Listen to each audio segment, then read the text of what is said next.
Kisah dakwah Sunan Muria, gunakan kesaktian hingga tembang Macapat. Sumber, https://www.liputan6.com/ Nama Sunan Muria, sangat masyhur di Jawa dan seantero Nusantara. Salah satu dari 9 wali Songo ini juga dikenal sebagai Sunan Muria Abdul Jalil Jakarta. Nama Sunan Muria, sangat masyhur di Jawa dan seantero Nusantara. Salah satu dari 9 wali Songo ini juga dikenal sebagai Sunan Muria Abdul Jalil, yang diyakini menyebarkan agama Islam di Jawa pada abad ke-15 hingga ke-16. Sunan Muria merupakan tokoh yang sangat penting dalam sejarah penyebaran Islam di wilayah Jawa Tengah, terutama di sekitar Gunung Muria, Jawa Tengah, Indonesia. Nama aslinya adalah Raden Umar Said atau Mbah Umar Said. Ia adalah keturunan dari Pangeran Brawijaya kelima, raja terakhir Kerajaan Majapahit. Sunan Muria memiliki peran penting dalam mengislamkan masyarakat Jawa pada masa itu, dan pengaruhnya masih terasa hingga sekarang. Sunan Muria dikenal sebagai seorang wali yang saleh dan bijaksana. Ia hidup sederhana dan berdakwah dengan cara yang sangat efektif, menggunakan bahasa dan budaya lokal untuk menyampaikan ajaran agama Islam. Ia banyak mengajarkan nilai-nilai kebaikan, kasih sayang, dan perdamaian kepada masyarakat sekitar. Salah satu tempat yang sangat dihormati dan sering menjadi tujuan ziarah adalah makam Sunan Muria yang terletak di lereng Gunung Muria, di Desa Sarirejo, Kabupaten Kudus, Jawa Tengah. Setiap tahunnya, banyak orang yang mengunjungi makam tersebut untuk berziarah dan berdoa. Sunan Muria merupakan anak dari Sunan Kalijaga melalui pernikahannya dengan Dewi Saroh. Raden Umar Said terkenal akan ilmunya yang sakti, dan terkenal sebagai pencipta tembang Sinom dan Kinanti. Dalam dakwahnya, Raden Umar Said lebih menekankan dakwahnya kepada kaum nelayan, pedagang dan rakyat jelata. Menginjak dewasa, Raden Umar Said menikah dengan Dewi Sujinah yang merupakan putri dari Sunan Mudung, Raden Usman Haji. Sunan Mudung merupakan salah satu putra dari Sultan Mesir yang melakukan perjalanan hingga Tanah Jawa.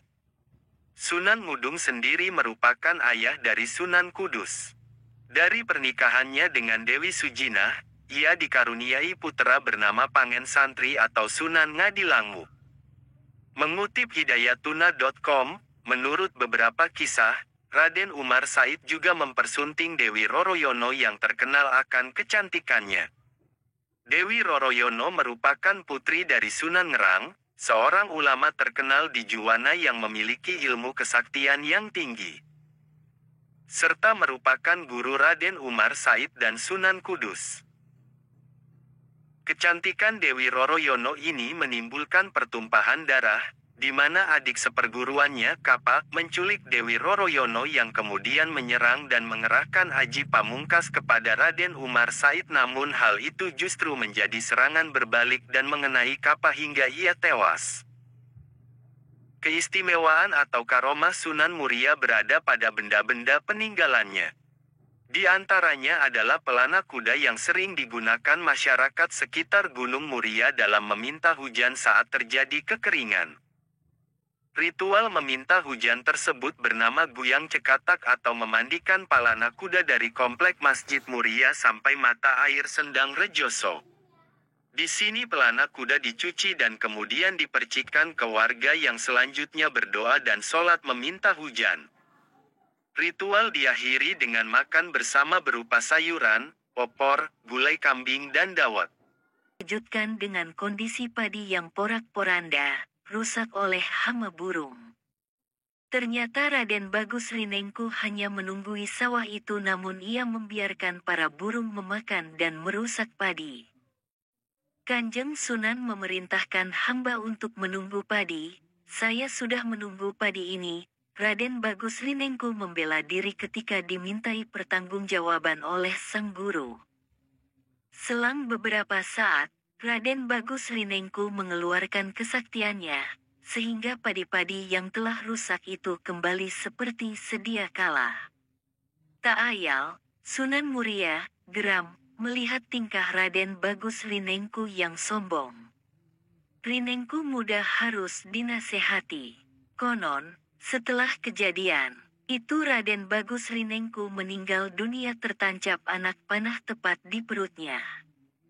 Tidak diketahui pasti, apakah pemanahan ini dilakukan oleh Sunan Muria sendiri atau oleh murid Sunan Muria, atau oleh orang lain. Ada banyak versi dalam bagian kisah kematian Raden Bagus Rinengku ini.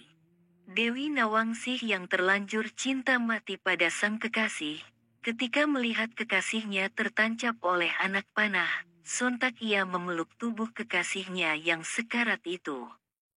Tanpa sengaja anak panah yang masih tertancap di perut Raden Bagus Rinengku menembus perut Dewi Nawangsih. Seketika itu juga Dewi Nawangsih meninggal dunia.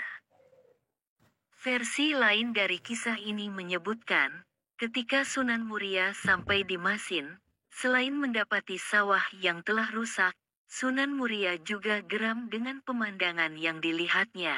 Ternyata Raden Bagus Rinengku sedang bermesraan dengan puterinya, Dewi Nawangsih. Melihat kejadian ini, Sunan Muria lantas memanah Raden Bagus Rinengku sehingga ia meninggal dunia di tangan sang guru. Versi lainnya menyebutkan bahwa Sunan Muria bermaksud menakut-nakuti saja, namun anak panah itu tanpa sengaja meleset sehingga menembus perut Raden Bagus Rinengku. Kebenaran versi ini perlu dipertanyakan.